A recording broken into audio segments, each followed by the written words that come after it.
Ma petite amie est enceinte, alors divorçons. Sors de ma vue, toi, l'infertile de 40 ans. Mon mari a dit cela en passant son bras autour des épaules de sa maîtresse.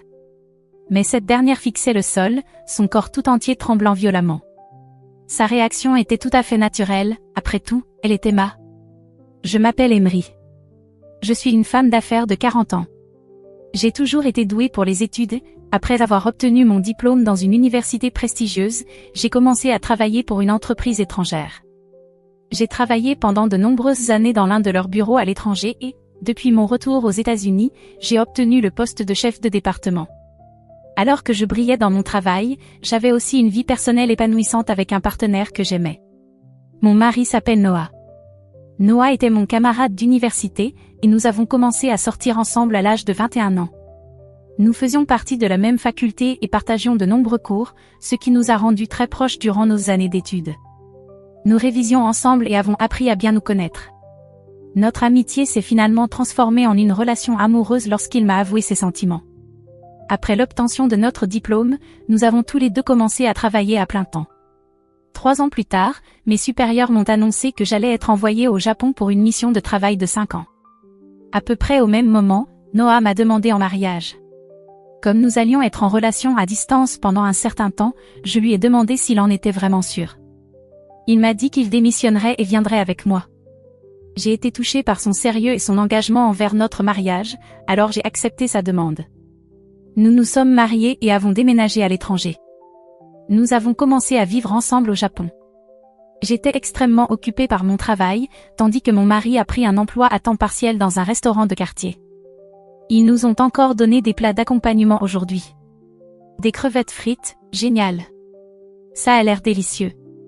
Comme Noah travaillait dans un restaurant, je n'avais pas besoin de cuisiner le dîner. Nous pouvions nous en sortir avec la nourriture qu'il ramenait du travail. Le week-end, nous voyagions à travers le Japon, rendant notre vie à l'étranger amusante et passionnante. 5 années ont passé en un clin d'œil, et nous sommes retournés aux États-Unis.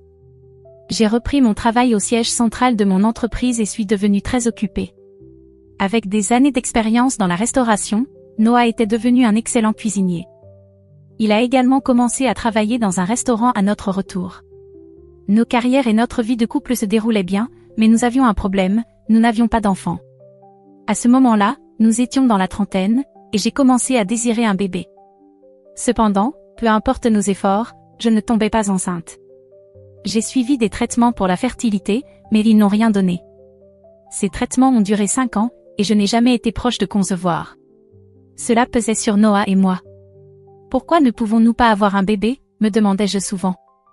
J'ai commencé à me sentir sans valeur en tant que femme. Après avoir dépensé une somme considérable pour ces traitements et soumis mon corps à tant d'épreuves, nous avons finalement décidé d'abandonner l'idée d'avoir des enfants. Nous serions juste tous les deux. Comme nous étions partis au Japon peu après l'université, nous n'avions pas beaucoup exploré les États-Unis. Nous avons donc commencé à voyager à travers le pays, profitant des spécialités locales et visitant des sites touristiques. C'était une expérience incroyable. Je savourais chaque instant, imaginant mon avenir heureux avec mon mari. Les choses allaient également bien au travail. J'ai été promue chef de département et dirigeais une grande équipe. Parmi les nouvelles recrues, j'ai reconnu un visage familier. Oh, Lily? C'est toi? Tante? L'une de nos nouvelles employées était ma nièce. Ma sœur, la mère de Lily, était agricultrice à la campagne, et je ne l'avais pas vue en personne depuis environ 10 ans. La dernière fois que j'avais vu Lily, elle était encore en 6e, mais son nom et son apparence me faisaient penser que c'était bien elle. Ah, ça fait si longtemps. Comment va ma sœur?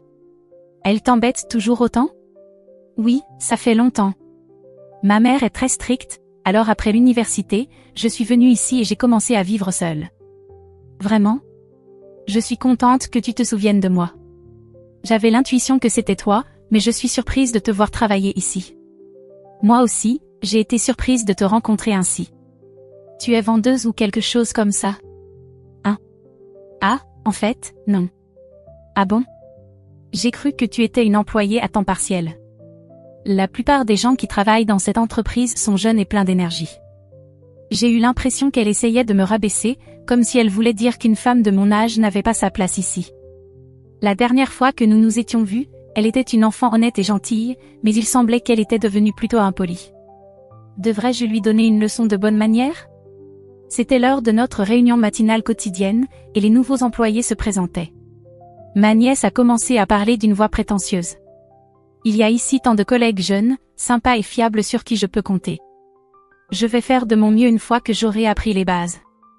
Elle fit une expression mignonne, et je pus voir les cœurs des employés masculins fondre. Le fait qu'elle insiste à nouveau sur la jeunesse des employés m'agaça, mais je me retins. Ensuite, je me levai et me présentai à tout le monde. Je suis la chef du département, Emery. Nous accordons une grande importance à l'énergie que les nouveaux employés apportent à l'entreprise. Nous veillerons à ce que vous appreniez tout, alors faites de votre mieux sans craindre de faire des erreurs. Tout le monde applaudit à la fin de mon discours. Ma nièce me regarda avec de grands yeux, une expression coupable sur le visage. Ce jour-là, pendant la pause déjeuner, Lily vint me voir. Ah. Tante? Non, chef du département. Quoi? Eh bien. Je suis désolée. Désolée de quoi? Demandai-je, un peu sèchement. D'avoir pensé que tu étais une employée à temps partiel. Et d'avoir dit que l'entreprise était principalement composée de jeunes. Tu as réalisé que c'était déplacé, n'est-ce pas? Je vais laisser passer cette fois. Mais si tu fais cela avec quelqu'un d'autre, comme un client, par exemple, cette attitude pourrait te causer des ennuis. Ah. Compris. Je suis désolée. Lily semblait avoir compris son erreur, alors je décidai de lui pardonner. Sérieusement? L'entreprise où Lily a commencé à travailler, c'est la tienne? Tu as oublié le nom de mon entreprise? Tu ne penses qu'aux légumes et oublies tout le reste. Bon, tu n'as pas totalement tort. Je suis contente qu'elle soit avec toi. Prends soin d'elle pour moi. Oui, ne t'inquiète pas. Après avoir parlé au téléphone avec ma sœur, je fis de mon mieux pour apprendre à ma nièce comment fonctionnait l'entreprise, sans lui accorder de traitement de faveur par rapport aux autres nouveaux employés. Tu as fait une erreur sur ce document, fais attention. Compris, merci. J'avais l'air strict, mais Lily n'était pas aussi compétente que je l'avais espéré, alors je fis de mon mieux pour la guider. Elle répondait toujours avec enthousiasme et écoutait attentivement tout ce que je disais. Mais, à cette époque, je découvris la véritable nature de Lily. Un jour, pendant la pause déjeuner, j'avais l'habitude de sortir manger, mais ce jour-là, il pleuvait beaucoup, alors j'achetai un plat préparé dans une épicerie fine à proximité. Je comptais le réchauffer au micro-ondes dans la salle de repos avant de le manger à mon bureau. En me dirigeant vers la salle de repos, j'entendis les voix de plusieurs nouvelles employées, dont celle de Lily. Je voulais juste utiliser le micro-ondes, alors je m'approchai de la porte sans trop réfléchir. Mais soudain, j'entendis ma nièce dire quelque chose d'incroyable. Cette vieille est tellement agaçante. J'en ai marre. Je n'en croyais pas mes oreilles. Parlait-elle de moi? Ou de quelqu'un d'autre? Curieuse, je m'arrêtai pour écouter. Lily continua. C'est la petite sœur de ma mère, donc je suppose que c'est naturel qu'elle soit comme ça. Elle parlait bien de moi, après tout. Mais ce que j'entendis ensuite me choqua encore plus. Si elle est mariée, pourquoi travaille-t-elle encore à plein temps? Je déteste ces vieilles femmes qui s'accrochent à leur travail et continuent de travailler même à leur âge avancé. Comment pouvait-elle dire ça? J'étais sous le choc. Était-ce vraiment ce que ma nièce pensait de moi? Ces paroles étaient bien trop cruelles. Je faisais de mon mieux pour lui enseigner avec patience, et pourtant, elle pensait si mal de moi. Peut-être avais-je été un peu stricte, mais jamais je n'avais dépassé les limites. Alors pourquoi disait-elle de telles choses? Devant moi, Lily jouait la fille modèle, mais savoir qu'elle parlait ainsi de moi dans mon dos m'ébranla profondément. Après sa période de formation, Lily devait commencer à travailler de manière autonome. Mais elle accumulait erreur après erreur. Elle travaillait de façon négligée et causait des problèmes à de nombreuses personnes. Naturellement, cela agaçait tout le monde au travail. Même les employés masculins étaient exaspérés par elle. Je me demandais comment quelqu'un comme elle avait pu être embauché. Elle avait obtenu son diplôme dans une université prestigieuse, mais sa mémoire était terrible. Je commençais à douter de la véracité de son parcours académique. Mes collègues et moi passions beaucoup de temps à rattraper ses erreurs, ce qui nous surchargeait de travail. À cette époque, ma relation avec mon mari traversait une période difficile. Encore en train de travailler tard? Me demanda-t-il. Oui, désolé. Dîne sans moi. D'accord, répondit-il d'un ton désabusé. Mais j'avais préparé le dîner pour nous deux. Je suis désolée. J'ai hâte de manger les restes en rentrant. Noah n'aimait pas que je sois toujours bloquée au travail jusqu'à tard. Quand je rentrais, il était toujours de mauvaise humeur. Parfois, il était même déjà couché. Travaillant dans l'industrie de la restauration, ses week-ends étaient très chargés. De plus, il sortait souvent boire avec ses collègues après le travail. Beaucoup de jours, il ne rentrait qu'après minuit. À cause de cela, nous passions de moins en moins de temps ensemble. Qui aurait cru que cela arriverait après toutes ces années de complicité? Puis, ma nièce commença à faire quelque chose d'encore plus agaçant au travail. Elle prit l'habitude de s'absenter fréquemment, prétextant qu'elle ne se sentait pas bien. Malgré ses nombreuses erreurs et les problèmes qu'elle causait, il y avait encore des tâches qu'elle pouvait accomplir. Mais avec toutes ces absences, les autres devaient prendre en charge son travail, et tout le monde finit par faire des heures supplémentaires. En tant que chef de département, je me demandais ce que je devais faire. Avec des soucis aussi bien au travail que dans ma vie personnelle, j'étais complètement épuisée. C'est alors que mon mari fit quelque chose d'inimaginable. C'était un week-end. J'étais chez moi en train de me reposer après le dîner. Mon mari arriva enfin du travail vers 23 heures. Lorsqu'il entra dans le salon, je remarquai quelqu'un marcher derrière lui. « Bienvenue à la maison. »« Oh, nous avons de la visite ?» demandai-je. Je regardais la personne qui marchait derrière Noah. C'était quelqu'un que je n'aurais jamais imaginé voir. Elle avait un regard triomphant, mais en me voyant, son visage devint livide. Mon mari ne remarqua pas son expression et déclara. « Voici ma petite amie. »« Quoi ?» demandai-je, incrédule. « Oui. Et j'ai décidé de l'épouser. »« Attends, de quoi parles-tu ? L'épouser ? Ne sois pas si surprise. Elle est enceinte de mon enfant. »« Quoi ? Je vais assumer mes responsabilités et me marier avec elle. »« Mais, quel âge a-t-elle ? » ?»« Elle a 18 ans. »« Quoi ? 18 ans ? Ne te méprends pas. Elle a déjà terminé le lycée et est majeure. Notre relation est légale. Le fait qu'elle soit tombée enceinte m'a prouvé que je n'avais aucun problème. C'est de ta faute si nous n'avons pas pu avoir d'enfant. Après tout, il m'a regardé comme si c'était évident. Ma copine est enceinte, alors divorçons. Dégage de ma vue, vieille femme stérile de 40 ans. Mon mari a dit cela en enlaçant les épaules de sa maîtresse. Mais celle-ci fixait le sol, tout en tremblant violemment. Sa réaction était tout à fait naturelle. Après tout, c'est ma nièce. Qu'est-ce que cela signifie, Lily ? Noah fut surpris d'entendre que j'appelais sa copine par son prénom. Hein ? Tu connais Lily ? Sans réfléchir, je me suis mise à rire. C'est vrai, vous ne vous êtes jamais rencontrés après notre mariage. Lily est ma nièce. C'est la fille de ma grande sœur. Que quoi ? Noah nous regarda tour à tour, les yeux écarquillés. Impossible, vous êtes de la même famille ? Lily baissa les yeux. Je ne sais pas pourquoi elle t'a menti, mais Lily a 22 ans et travaille dans mon entreprise. Hein ? Noah était visiblement secoué par tout ce qu'il apprenait. Attends, tu n'as pas 18 ans ? Il semble qu'ils se soient rencontrés via une application de rencontre. C'était tellement répugnant que Noah ait recours à ce genre de choses alors qu'il était déjà marié. Ils se sont vus, et il est devenu une sorte de sugar daddy. Ne m'appelle pas sugar daddy. Je l'aidais juste financièrement parce qu'elle n'avait pas d'argent. Peu importe comment tu appelles ça. Tu as admis avoir eu une liaison et tu es venu me demander le divorce.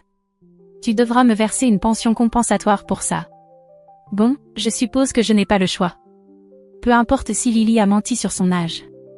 Elle est enceinte, alors je dois assumer mes responsabilités. Eh bien, c'est très noble de ta part, mais cela ne change rien au fait que tu m'as trompé. Concernant mon infertilité. J'ai fait des tests et j'ai découvert que je vais parfaitement bien. Je devrais pouvoir tomber enceinte sans aucun problème.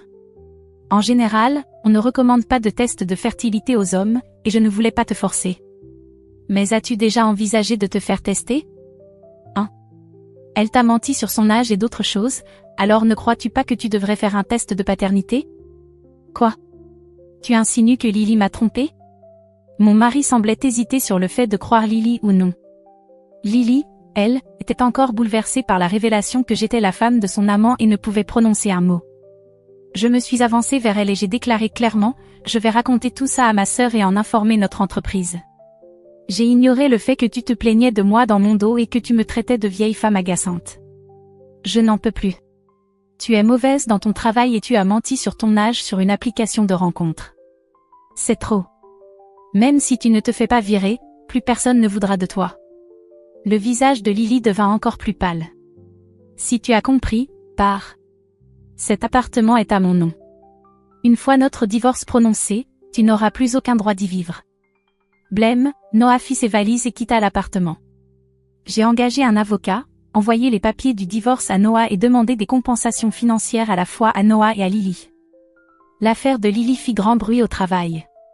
Comme elle avait accumulé beaucoup d'erreurs et causé de nombreux problèmes, son salaire fut drastiquement réduit et elle fut mutée dans un autre bureau, loin d'ici.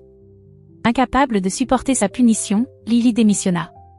Après tant d'efforts pour décrocher ce poste, elle n'a même pas tenu quelques mois. Un vrai gâchis.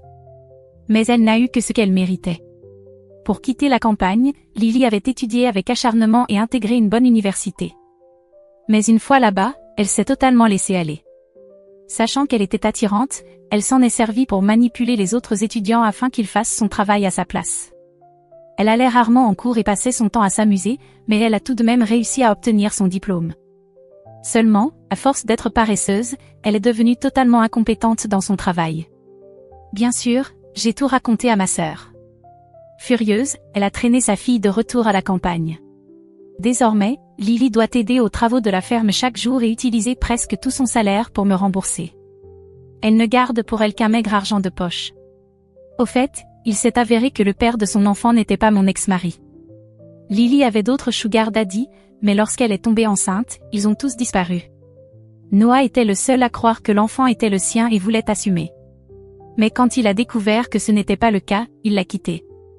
Ma sœur a décidé d'aider Lily à élever son enfant, ce qui est en partie la raison pour laquelle elle l'a rappelé à la campagne. J'espère que devenir mère l'aidera à mûrir un peu. Noah travaille toujours au restaurant, mais sa vie est devenue difficile. Il lutte pour rembourser ce qu'il me doit et mène une existence misérable, hantée par ses dettes.